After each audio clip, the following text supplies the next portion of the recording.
Hello and welcome to another Reaper blog tutorial. This should be a quick one. What I want to show you is something that I mentioned in my Arturia mini lab tutorial and review.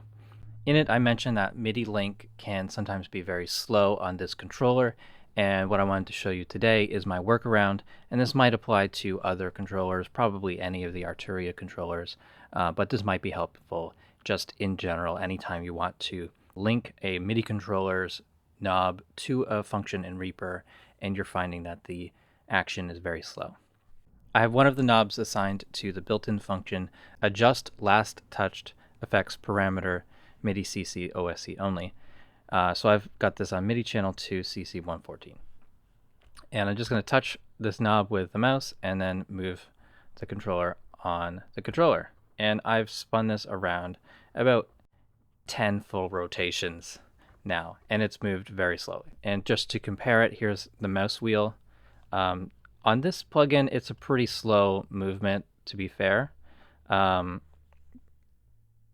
kind of depends on how fast you're moving on the mouse wheel, but there's a limitation to how fast you can turn a knob on a device. My workaround is to make a custom action where I've actually taken 4 of the same action, the adjust last touch effects parameter, and put them in a row, and that's it. That's the entire custom action. So that looks like this. Custom action is just 4 of these, so it's going to work 4 times faster.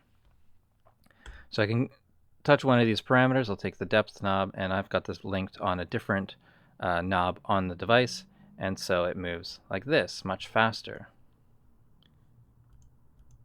Moving 4 times faster than the default. So that's how it is with that plugin. Let's look at another one, because that one is, to be fair, very slow. Let's just take, I don't know, re-EQ. And I'll take band to frequency, and I'll do it with the default one. It moves like that. Not, it's slow. It's fairly precise. Depends on what you want to do. But if we want to move this quickly, I've got this other knob, and so yeah, that's going to be a faster workflow. Slow movement, other knob, fast movement. I think both are pretty useful. And depending on your device, maybe you can hold shift and you get that original slow function, and without it, it's the fast one. So that's all I wanted to show you. I think it's a really simple solution to this problem. I didn't know what to do, and someone suggested to me that I just run that a couple times for each input from that knob, and that did the trick perfectly. And hopefully you can apply this to your workflow as well.